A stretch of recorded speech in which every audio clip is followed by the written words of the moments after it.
We continue to take a look at election season. And joining me in studio, Tiger Pratt, candidate for District 2, Lubbock City Council. Welcome back.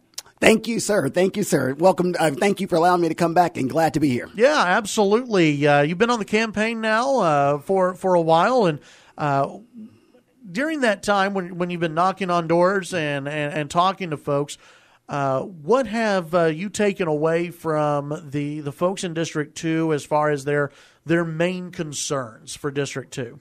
Yes, like I was talking with Jody, yeah, we've been doing a lot of talking, a lot of knocking on the doors, and like I was telling you, it's been an absolutely phenomenal experience, overwhelming experience, completely for the good. People really do open up, and they let you in their homes when you go and you share that, hey, I'm running for City Council District 2, wanted to learn about your needs.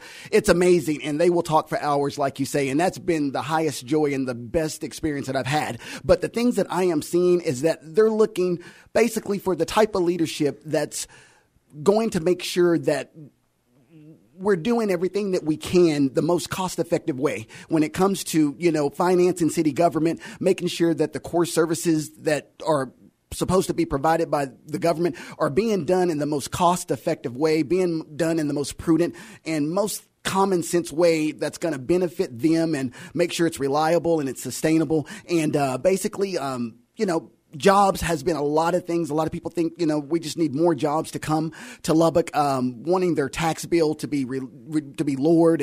And basically that's the things that we've been hearing pretty much constant from every household, regardless of where you're at.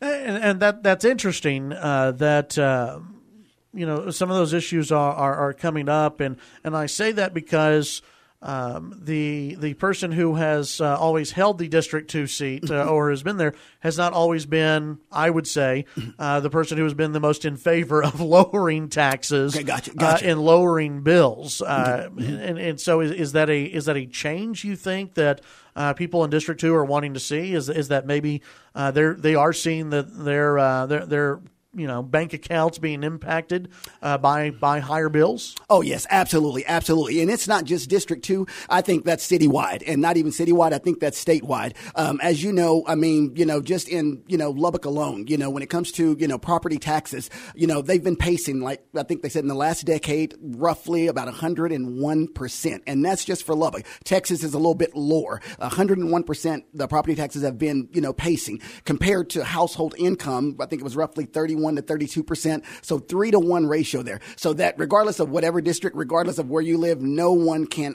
afford to let that pace continue to happen. So I'm excited about that because that's one of the main concerns and one of the main areas where we can focus in order to lower the tax burden, on the individuals that are within Lubbock, and looking for ways to do that, even if it's locally or if it's even legislatively. But yeah, we have to begin to do that because that's going to choke our economy if we don't, and housing is a big portion, of our economy here. So if we strangle that revenue stream alone, we're doing danger to ourselves. So we have to begin to look at that and be willing to make the hard decisions to bring a correction in those areas. So are you saying if you're elected for District 2 that you would not vote for a tax increase? Or what are the circumstances where you would vote for a tax increase? Okay. The only time that I would probably vote for a tax increase, one, we would make sure that we're selling it to the people. That's the first thing, and not selling it to it, but making sure they're informed, making sure that they're educated, and making sure that everyone is on board with what the challenge is or what it is that we're facing that would lead to us to need to have a conversation about raising taxes. So if there was like a crisis that actually took place, like let's just say 9/11, we already know there's post 9/11 and then there's, pre 9/11. Things changed. So therefore, you have to look at different technologies. You have to look at different infrastructures in order to provide just that level of public safety that we know we needed. So if it's something that's coming down the pipeline that we know that, okay, we didn't see this, we weren't prepared for this, and this is how you address that. And if it requires capital in order to be able to put that in place, then it's when it's in the light of those things, I would be willing to do it. But other than that, we need to go in and try to figure out where can we find the money, and in order to pay for some of the things that are coming up or coming down the pipeline. One of the things that when you first started running, you were proposing what you called the plan. Yes, absolutely. Yes. And when people were taking a look at it, they were surprised at, number one, what all you were proposing, absolutely, and then how much it was going to cost. And I think it's come up before in the campaign as well as, okay, if this is part of what you want to do as a councilman, isn't that going to affect taxes? What will it affect? What people pay for these funded projects? Or is this all private funded? Well, this does not affect taxes, and when it does affect taxes, it does it in a good way. Because what we're doing, one of the things that we're proposing with the Northeast Central Lubbock Community Development Endowment Fund, private endowment, that we want to put in place in order to, and let me kind of preface this. The reason why we're going to put this plan in place is because we have to begin to move the growth and the development of District 2. We have to make sure that we begin to put it in a position to where it can continue, the growth and development can continue and not be solely based and determined on market conditions. Because as you know, tax revenue is generated through property taxes, sales taxes, and business taxes. So if we're in a downturn or in a down economy or a market downturn or in a recession, that is going to affect the taxes that the city of Lubbock generates. So that's going to affect every district on what funds tax revenue can be allocated in order to bring about the economic development and the community development that people want to see in their districts. So if we want to make sure that the growth and development of District 2 and the things that the citizens want to see in District 2 is not hinged in by market conditions and market trends, the next leadership has to be thinking, what are ways that we can go in order to be able to do that? So everything that you proposed in your plans, which and there were quite a few, but it included cars for graduating high school students. It included down payment and closing cost assistance in District 2, and et cetera. People can view that on your website. All of that privately has nothing to do with government. Yes, no taxpayer dollars at all. No taxpayer dollars at all. That is completely free from taxpayer dollars, basically. And you're right. And like I say, that's why we want to put down closing cost assistance towards home, because that creates home ownership, which is one of the main drivers for tax revenue for the city. So if we can increase home ownership in Lubbock, period, or even in District 2, that's a good thing. That's revenue. There's another area where money would be allocated for small business incentive programs in order to bring small businesses over. And then, of course, as small businesses get erected and built, that's more tax revenue. So that's how it helps the taxes as far as Lubbock in general, but also for the community development that we want to see in District 2. We're visiting with Tiger Pratt in studio, candidate for Lubbock City Council District 2. When we come back, we'll get more into District 2 issues and City of Lubbock issues as well. Chad Hasty Show, News Talk 790 KFYO. Tiger Pratt in studio, candidate for District 2, Lubbock City Council. Got a lot to get into as far as the City Council and District 2 go. Tiger, I had one of your opponents on earlier this week, and he said that one of the top issues that people keep bringing up to him is the issue of crime throughout District 2. Is that something that you hear from citizens? And if it is, what can be done to address the issue of crime in specifically District 2? Right. Yes. And that is a very, very, very concern that was a common denominator from every house that we went to, and public safety, or AKA crime. And yes, that is an issue. But I'm so excited and so confident about Chief Stevens that has come on board, and I'm loving his vision. I'm loving his leadership. I'm loving the accountability and the standard that he is raising, and the bar that he is raising. So I am looking forward to being able to figure out what it is that he needs from us as far as council members, what resources, what infrastructure that he needs, and finding out his vision to go about solving that. Like we know, the increase has come, just recently in the last years when, the Overton development, took place, and beautiful job that they did there. Well, that was, AKA famously known as Tech Ghetto, Right. So, I lived there, been there, done that, and know all about it. Yeah. So, that was Tech Ghetto. And as they came in and, did the development in the building, you had a lot of people that it migrated over there. So it doubled, quadrupled. And, one of the things I think where we failed at as a community and as a city and as the leadership that's in place is that I don't think we anticipated that and made plans prior to that in order to make sure that the households and the families that are in that area, that there was a plan already in place, and if it wouldn't have happened or if we wouldn't have saw an increase, that would have been even the better. But if there was going to be an increase because we're moving 20,000 people, you know what I'm saying? And, everybody's not the best character, in that pool. Mm-hmm. And no judgment towards anyone. We all have passed. But, I think a greater plan, preparation and greater plan being in place would have could have helped kind of kept that in check. So what can you do now? What can the city council, what can LPD do now? Is the answer a substation? In that area, I've heard from many that the area, and I'm just saying general area right around Lowry Field has been a very high crime area. High.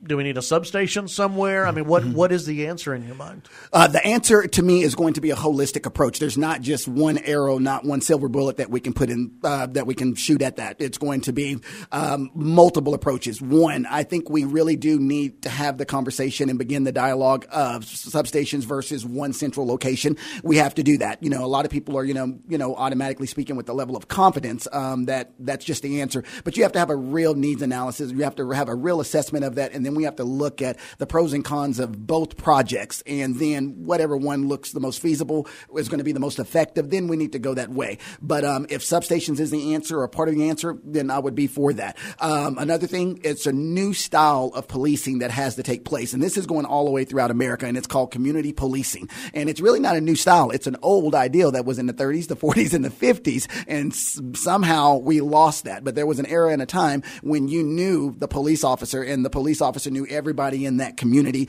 They knew the milkman's house to the mailman's house to Grandma Sally, Grandma Joe, and stuff like that. And that was, I think, one of the biggest, most effective approaches and ways that kept crime in check, because if you know the kids, you know the households, you know the families, that's one thing. So, and I know Chief Stevens is moving towards that model. So getting with him, getting the organizations within District 2, working with him and understanding their role in place in doing that to where we can get that model. And then, we got a lot of positions that we need to look at filling. I think there's 70 plus positions that have been funded, paid for, but we just haven't got them. So I know that they are definitely working on recruiting, better marketing, better advertising, and coming up with a system that will attract, those guys to come here and work here. Visit with Tiger Pratt, candidate for District 2, Lubbock City Council, here in studio. The Lubbock City Council, they will actually meet tonight, and annexation, which has been a big topic. Y'all were asked about this at the candidate forum earlier this week. Let me ask you this part, dealing with annexation, not necessarily what they're going to do tonight, whether you're for it or against it. You feel free to get into that if you want. But do you think that Lubbock is growing too fast as far as annexation? Should we continue to go down this path? Does there need to be some central plan that is put together? And if Lubbock continues to annex, are you worried that District 2 or other districts in Lubbock or other areas of Lubbock will be forgotten about? That is a concern. That is a concern. Let me answer the first question. One, I was watching the mayor's race, as you said, saw. There was a consensus that we have to move to a strategic plan. Right. Meaning that we're looking long range, 20 years out, 30 years out, 50 years out, and we're making plans and preparations for those. And that is what I am hearing on the trail when I'm talking to people and knocking on doors. They're looking for the type of leadership that's going to look not be reactive, but be proactive. That's, instead of reactive leadership, but proactive type leadership. And that's what I'm hearing. So we have to begin to do that. And that's just common sense. That's just regular everyday management. That's regular everyday leadership one-on-one. We all know that. So I think that's going to be very good to where we can now really assess the growth and really look at it and see, okay, if we're going here, do we have the revenue to be able to sustain where we're wanting to go? And if we see that we do want to go here and we don't have that, then we need to have that conversation. What do we do? We're either going to curb it or we're going to put mechanism in place to be able to accommodate that growth. And that's on that part there. When it comes to the annexation, my point on that is, we are in a culture and an environment in Lubbock where we want to grow. We are growing. Texas is growing.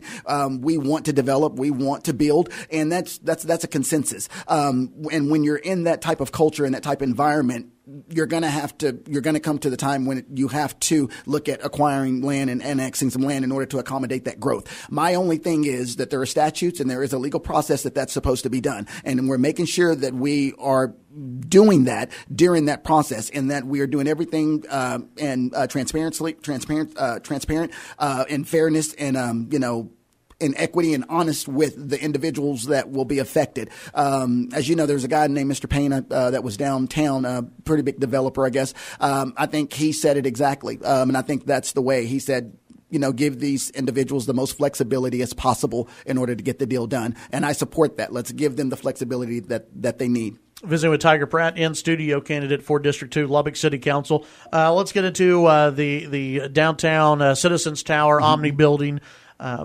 Obviously, this has been a big discussion in every single Lubbock City Council race going forward, right? That we have seen. If you're on the next council and this issue comes up, should the future of Citizens Tower / Omni Building, whatever you want to call it, should it be sent back to the voters for the voters to approve?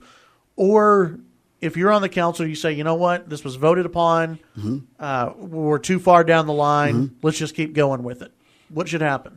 Okay, yes. With that decision that the previous council or the current council that they made, based on the numbers that we know, some of us know that are kind of in the know because we're being asked this question every day. But so, yeah, based on the numbers, I do believe it was the right approach. I do believe it was the right decision based on the numbers. Now, the process, I think that's where we did err. I think it should have went to a vote to the people. But if the numbers that we all now know were given to the public, I think that they would also agree. For example, they were saying the gentleman, one, it was an eyesore. We know that downtown. Two, it was public safety issue. We have to address that. We have to address those. They were, assessing fees, talking to the owner. He was ignoring it. For whatever reasons, he just was ignoring it. They couldn't get any move on that. Like you said, they went through the condemnation process. They were saying, do a demolition on it and all that good stuff there. And I learned by talking to some of the leaders, they were saying, one, you have to pay the appraised value of it, which was going to be, I think he said, roughly about $4 million. Then the demolition cost was 12 to 16. So right there, you're looking anywhere from 18 to $20 million. And then that's a lien that's going to be on the property. And like you say, who's going to come and pay $20 million first, then have to build on top of that? There's not too many people that were going to do that. So there's not anyone that's going to do that, first of all. So when you understand it in that approach, that was the best approach as far as just number-wise and giving the city control of it to where they can figure out what they're going to do with it instead of this being a long, drawn-out. So you like the project, you just don't like the process. It should have been sent to the voters. Oh, yeah, absolutely. Yes, definitely should have been sent to the voters. Absolutely, absolutely. All right, Tiger Pratt, tell folks where they can find out more about you online. TigerPratt.com. TigerPratt.com is where you can find me. Also on Facebook, Tiger Pratt for District 2. All right, Tiger, thanks for coming by. Thank you, my friend. I appreciate it. You have a wonderful day.